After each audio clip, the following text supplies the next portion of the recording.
Los humanos solamente utilizan la razón para impedir un mundo perfecto de los dioses.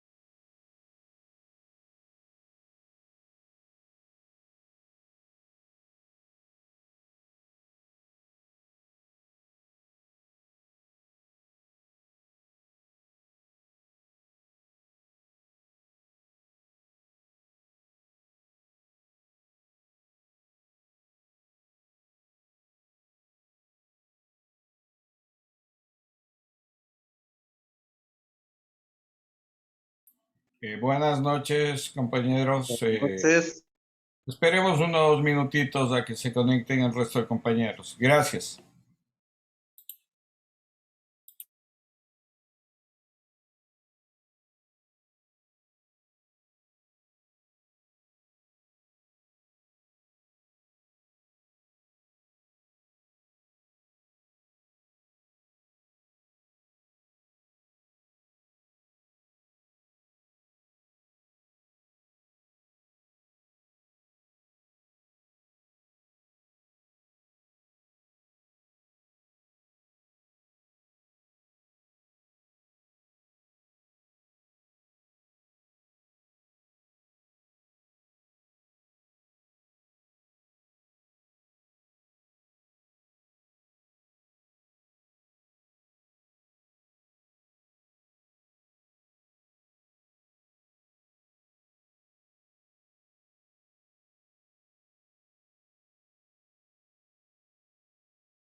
Bien, buenas noches con todos. Empecemos.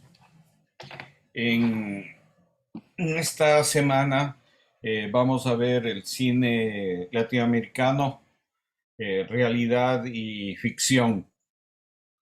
Pero para empezar, quiero enseñarles un video en donde se ha clasificado las 50 mejores películas latinoamericanas. Esta clasificación, como toda clasificación, subjetiva, y vamos a ver cómo está estructurada y después de esto conversamos. Les voy a proyectar esto y continuamos.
lo pago fue la Villa Loreto, rodeada de gente feliz, de paz y respeto, casitas con recoba y lindos parapetos.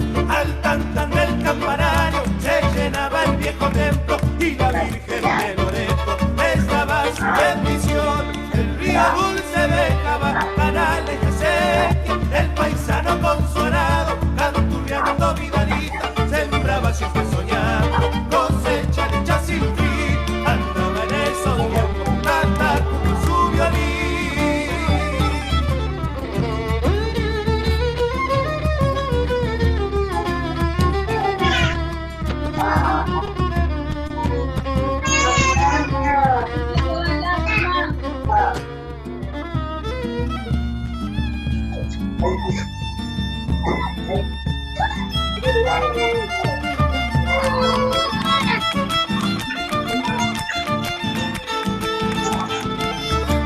Tatacu Carmen su violín andaba en la siesta, en épocas de carnaval andaba en las fiestas, embrujando trinchera hasta el amanecer.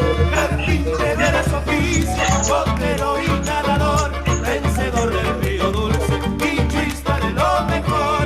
Así llegó el día que tan triste contarlo, el río dulce y su bravura se llevó a Villa Loreto y Tatacu con su bote salvando a la población. Todo eso son recuerdos que me oprime el corazón.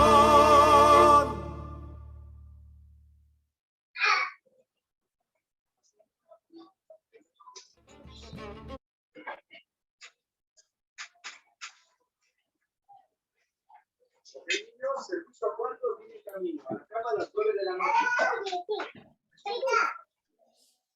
Bien, esta es una clasificación que, como lo repito, como toda clasificación es subjetiva, ¿no? Sobre el cine latinoamericano. Como podemos ver en esta clasificación, hay bastantes películas de Buñuel, que si bien es español, pero hizo gran parte de su producción en México. Una de las cosas que llama la atención, a pesar de ser una lista que va más o menos hasta el año 2017, 2018, es que no se encuentra ninguna película ecuatoriana dentro de esta clasificación. Y revisando algunas revistas especializadas de cine, algunos catálogos, este fenómeno ocurre regularmente. Hay más películas de Argentina, de Brasil, de México, que claro está, tienen un mayor desarrollo, una mayor cinematografía, pero también hay otras cinematografías importantes, pero que no son tomadas en cuenta. Por ejemplo, Jorge Sanginés de Bolivia es un director latinoamericano muy reconocido, pero películas de él, por ejemplo, no están en esta clasificación. Al igual que, por ejemplo, de Colombia, Sergio Cabrera, o de Ecuador, la película de Cordero, Taña Armida, no se encuentran dentro de estas clasificaciones. Aquí la pregunta es, ¿por qué creen ustedes que dentro de estas clasificaciones no hay ninguna película ecuatoriana? ¿A qué creen que se debe este fenómeno? ¿Quién desea participar, expresar su opinión de por qué en estos listados de películas latinoamericanas no se encuentra ninguna película ecuatoriana? ¿Qué creen ustedes? Vamos con Marvin, por favor. Buenas noches, Carlos. Buenas noches, igual compañeros. Bien, desde mi humilde criterio, creo que no se encuentra ninguna película ecuatoriana porque si revisamos, y he tenido el gusto de ver muchas películas ecuatorianas, inclusive desde ya, si es que iniciar una película como ya les pude compartir, pues me avisan. Las películas ecuatorianas solo se basan, la mayoría, en la idiosincrasia ecuatoriana, en temáticas ecuatorianas. Es lo mismo que sucedió con la literatura, igual en la época del boom latinoamericano. Nosotros no tuvimos un solo representante, y justo en la película que el día de hoy nos enviaban, para una persona tal vez que desconozca, como que sí le podría hacer el juego de creer que sí, sí tuvimos, pero no tuvimos por ese mismo hecho, porque las temáticas que se abordan dentro de la literatura, al igual que dentro de la cinematografía, a veces son temáticas muy propias, que cuando las observan en salas de cine de afuera son difíciles de tal vez entender, no se puede llegar a comprender, a veces porque se hacen referencia a temas culturales netamente del país. Ejemplo, ¿Qué tan lejos? De Tania Hermida es una película muy ecuatoriana, aunque tiene paisajes, tiene la fotografía genial y demás, pero hay muchas cosas que no se llega a comprender. En mi caso, cuando yo imparto clases en una institución educativa, envío a ver a mis estudiantes, ellos como que a veces hasta sienten vergüenza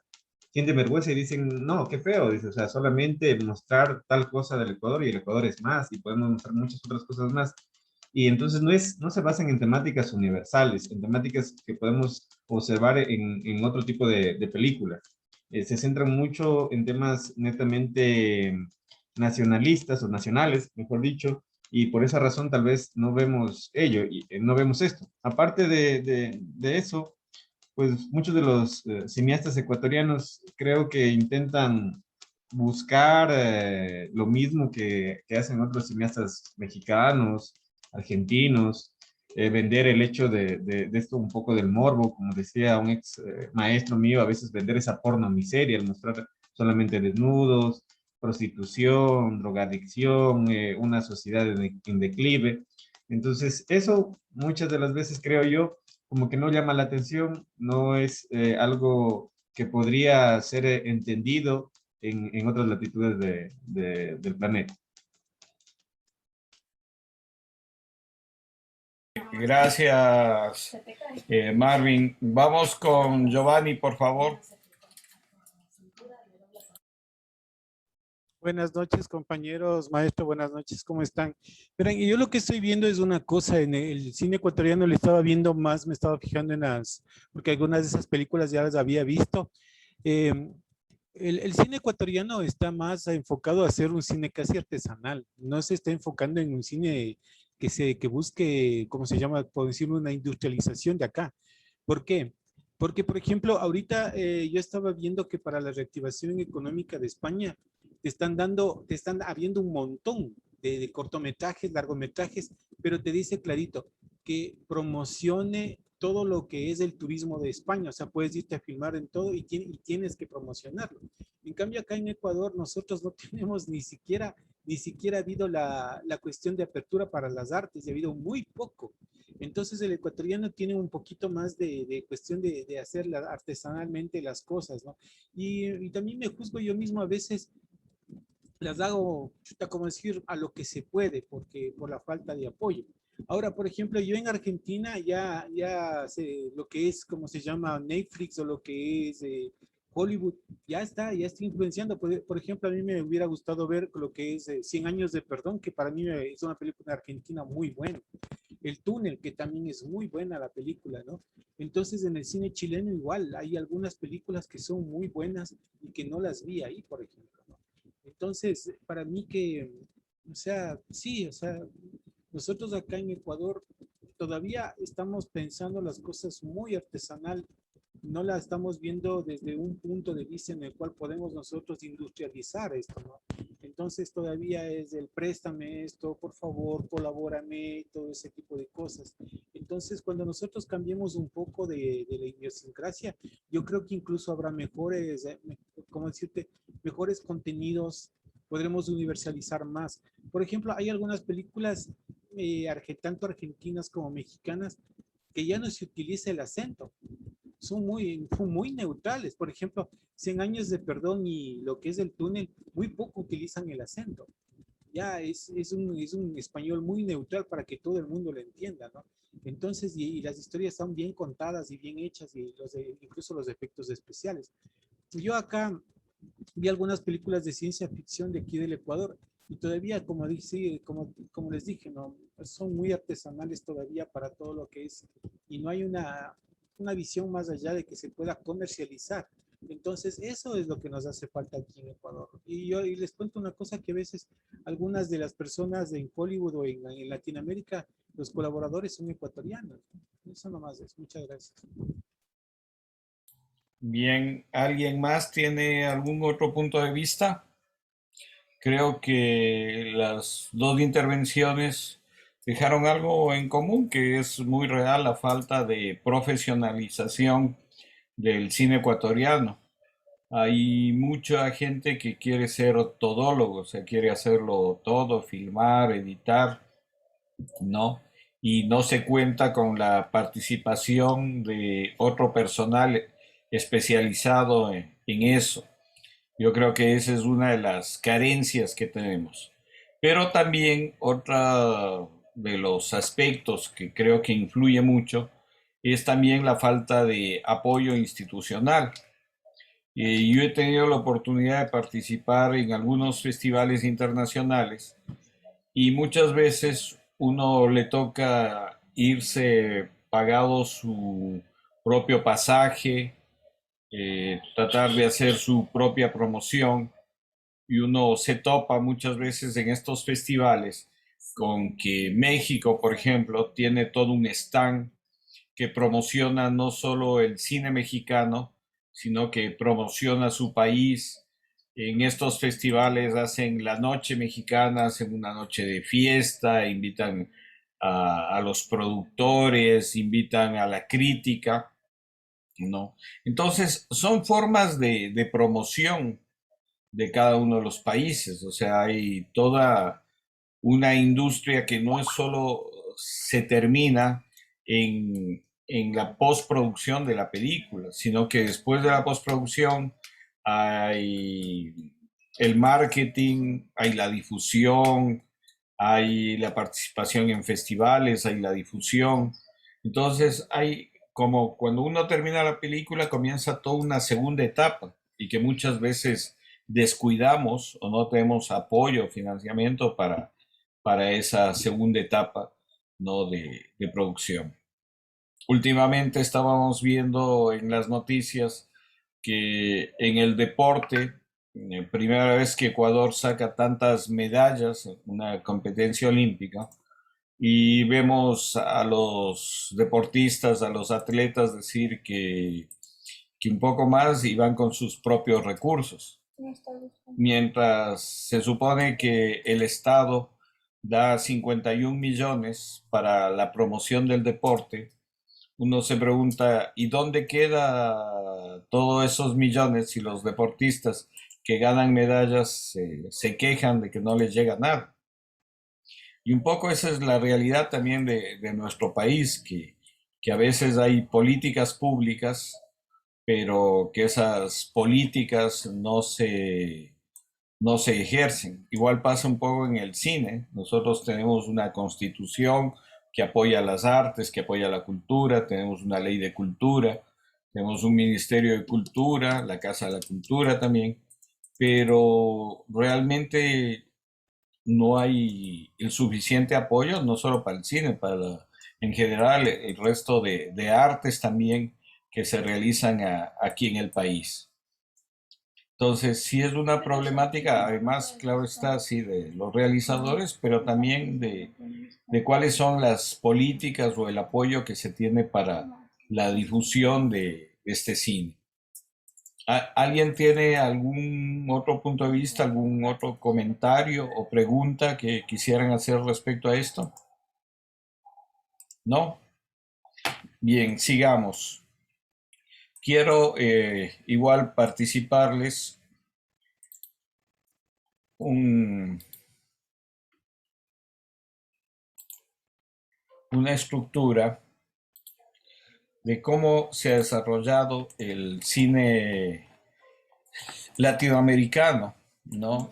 El cine clásico latinoamericano, desde los orígenes del cine en México, Argentina, Brasil, especialmente entre los años 1930 y 1950, se comienzan a hacer producciones, especialmente musicales, por ejemplo, tango en Argentina, o comedias, melodramas históricos y costumbristas en cada uno de estos países.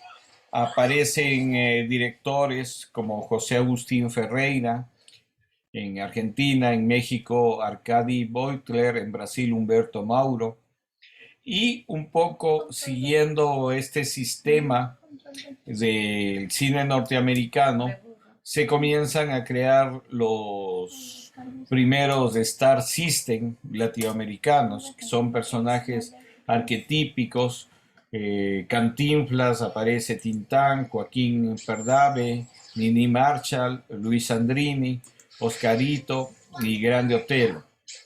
Algunos ejemplos de directores como Fernando de Fuentes, el indio Emilio Fernández, Roberto Gabaldón, ¿no? También aparecen otras cinematografías como en Perú, en Chile, en Venezuela, ¿no? Que comienzan a desarrollarse, pero es un incipiente cine.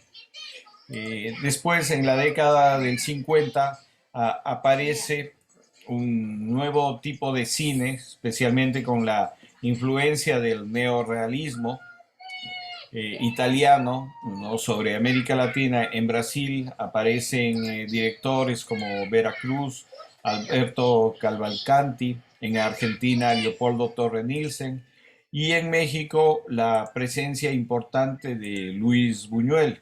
Como ustedes saben, Buñuel era español, pero a partir de la guerra en España, del franquismo en 1936, él emigra hacia México y es en este país en donde él desarrolló su principal cinematografía. Después, a partir de los años 60 al 70, en esta década, ¿no? Aparece lo que se conoce como el nuevo cine latinoamericano, influenciado, claro está, por la Revolución Cubana, en donde dan gran impulso al cine documental. En Brasil aparece el Cinema Novo, con Glover Rocha, Nelson Pereira dos Santos, Rui Guerra, León Hirschman, Joaquín Pedro de Andrade, Carlos Diegues, Arnaldo Javor, Paulo César Saraceni. En Cuba, el ICAI, que es el Instituto Cubano del Arte y la Industria Cinematográfica, comienza a desarrollar importantes documentales bajo la dirección de Santiago Álvarez, películas de ficción, muchas de las cuales hemos visto, de Tomás Gutiérrez Alea, como Memorias del Subdesarrollo, Humberto Solás, tiene una película muy importante para verla que es Lucía. En Argentina aparece Fernando Birri con un documental que causó mucho impacto en esa época que se llama Tire Die, que es sobre los gamines o muchachos, niños que se ponían alrededor del tren cuando pasaba y decían Tire Die, pedían estas pesetas a los pasajeros del tren. Fernando Solanas, un importante realizador argentino que comienza a hacer una cinematografía ya más social, ¿no? En su país.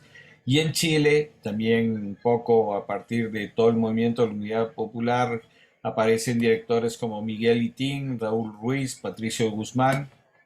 En Bolivia, un director importante es Jorge Sanginés, quien tiene películas como Ucamau, Yuxi Caimante o Fuera de Aquí, que fue una película rodada en Ecuador y que ustedes la pueden apreciar en el YouTube de la Cinemateca Nacional, que está colgada esta película.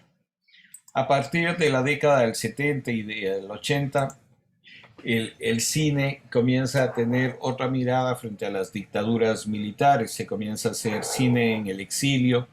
Hay censura con respecto a la evolución del nuevo cine latinoamericano. Recordemos el caso de Chile, donde directores como Litín y Patricio Guzmán tienen que emigrar. También en Brasil la dictadura fue muy represiva y una de las películas importantes, ¿no? de esta época o que registra esta época es justamente El beso de la mujer araña, que les he pedido que la revisen para la próxima semana, ¿no? De Héctor Babenco.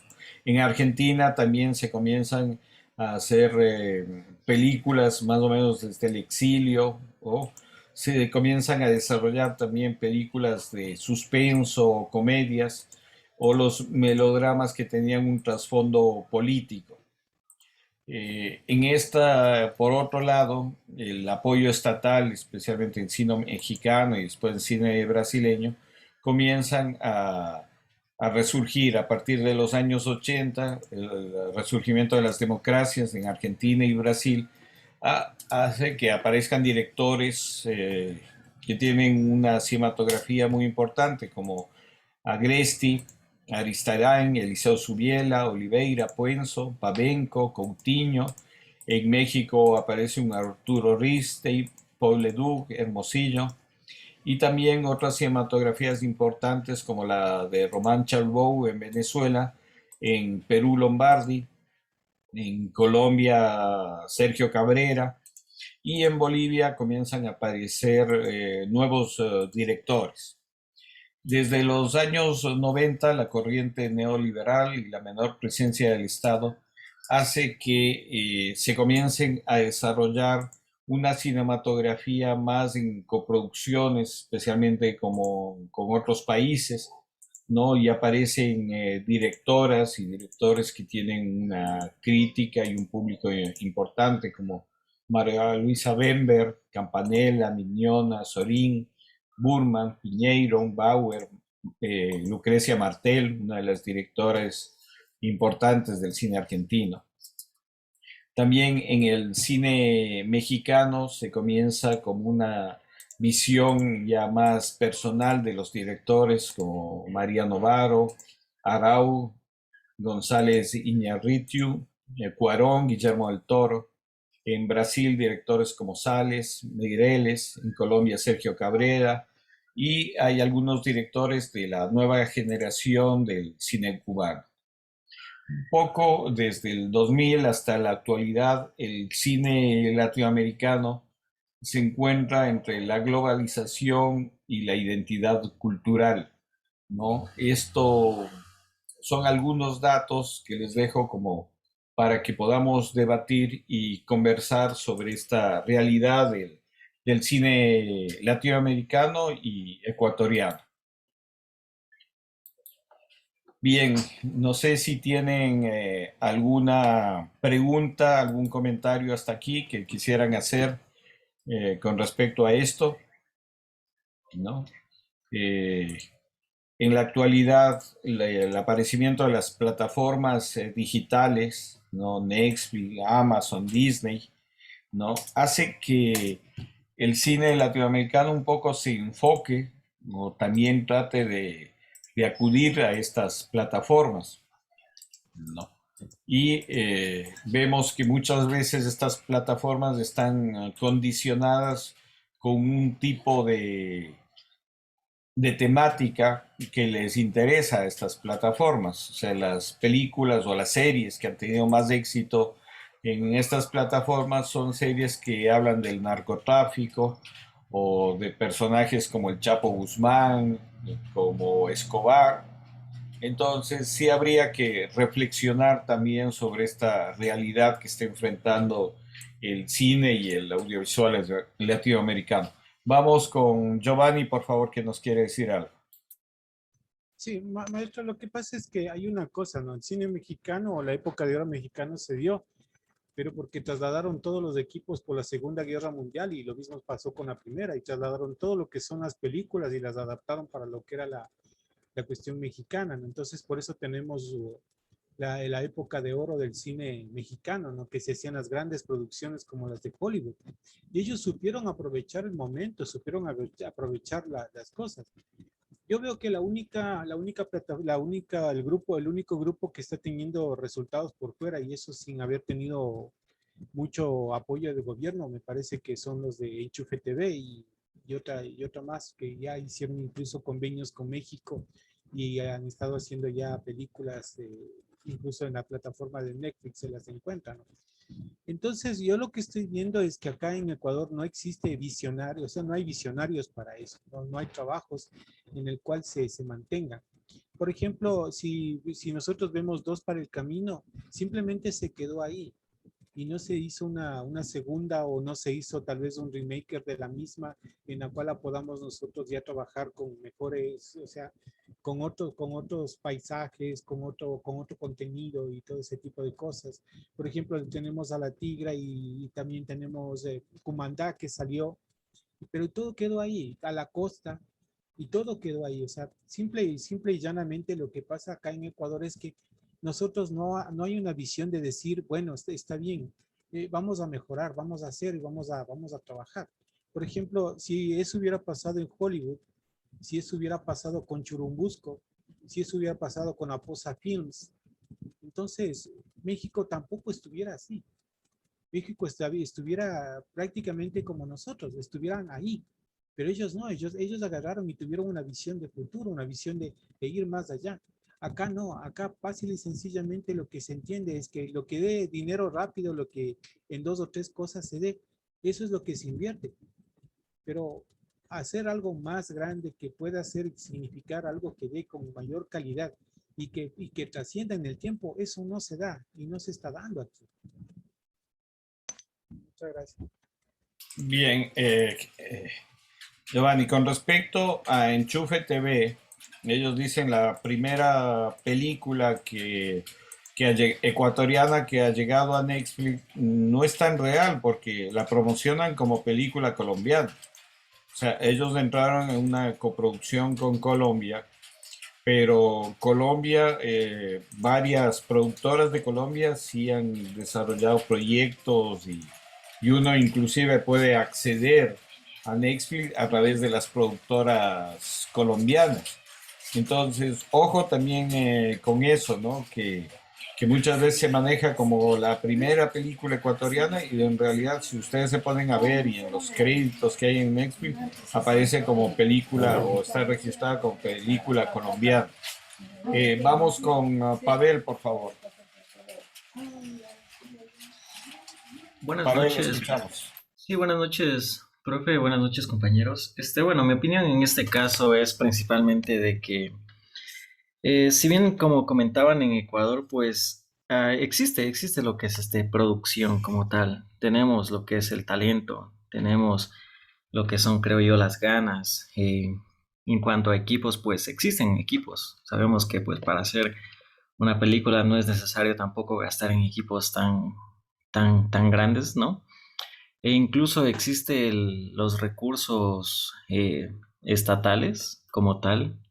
Obviamente esto de aquí se queda nada más en papel, ya que pues los recursos como tal están destinados para cierto tipo de cosas, pero pues sabemos que nuestro país tiene un gran mal que es la corrupción, la cual pues este dinero que viene destinado para las diferentes expresiones artísticas pues se queda únicamente en, por ejemplo, en sueldos de funcionarios y todo ese tipo de cosas, lo mismo que pasa en los deportistas, ¿no? Que a la final, como quien dice, pues está destinado un recurso, pero no les llega a las personas a las cuales, o sea, no llega a las personas finales a las que está destinado como tal. Creo que pues en nuestro país como tal, mencionaban que tenemos como tal algunas producciones y nuestro país se enfoca a realizar lo que es un cine muy coloquial, muy entendido solo por los nuestros, ¿no?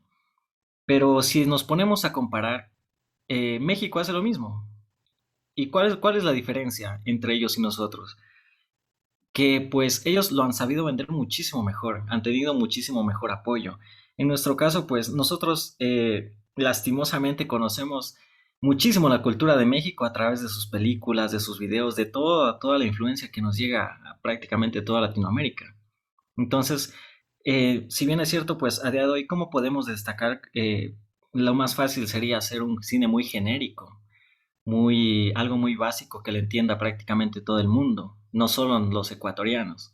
En cambio, lo que hace México es, por ejemplo, que lo entienden los mexicanos y pues debido a toda la distribución que se ha realizado por parte de ese país, pues lo entendemos todos. A día de hoy, pues todos sabemos lo que, incluso los modismos que se utilizan allá, los regionalismos que se utilizan allá, pues sería de nuestra parte también realizar algo similar. que pues en Latinoamérica se conozca también lo que es la parte ecuatoriana, que se conozcan igualmente nuestros modismos, nuestro regionalismo que existe, por ejemplo, en Costa, Sierra y Oriente y todo ese tipo de cosas. Esa es mi aportación. Gracias, Pavel. Una cosa que hay que entender, por ejemplo, ya que mencionaron los dos del caso de México, es que México, desde la época de la Revolución Mexicana en 1910, fue un país que se preocupó de su memoria y de su memoria audiovisual. Se cuenta que y hay toda esa documentación de que cuando Zapata iba en, en sus cabalgatas o en el tren, había equipos de filmación que lo seguían. Entonces, México se preocupó desde los inicios de la revolución en guardar su memoria y su memoria audiovisual y fotográfica. México es de los países que tiene una memoria fotográfica y audiovisual impresionante, lo cual no tenemos nosotros. Como yo les he comentado, la Cinemateca comienza a hacer un rescate de la memoria audiovisual recién en 1980, ¿no? Esas son cosas también que marcan a veces esas diferencias. El otro asunto también es el apoyo estatal.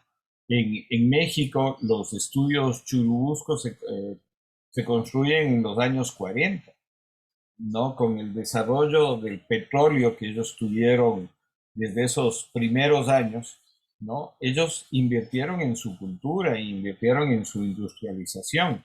Para México el cine sí es una industria, tienen sus propios laboratorios, o sea, y tienen es un mayor desarrollo, ¿no? Y claro está, económicamente México es uno de los países que es una potencia a nivel de Latinoamérica, salvando las diferencias, ¿no? Pero creo que hay otros factores también que influyen en que el cine ecuatoriano no sea apreciado. Y no sea apreciado primero acá, justamente porque hay un prejuicio con respecto al cine ecuatoriano. Eso que Marvin creo que decía que es de mala calidad, que hablan de cierta manera, ¿no? Yo creo que en los últimos años sí hay películas muy rescatables, pero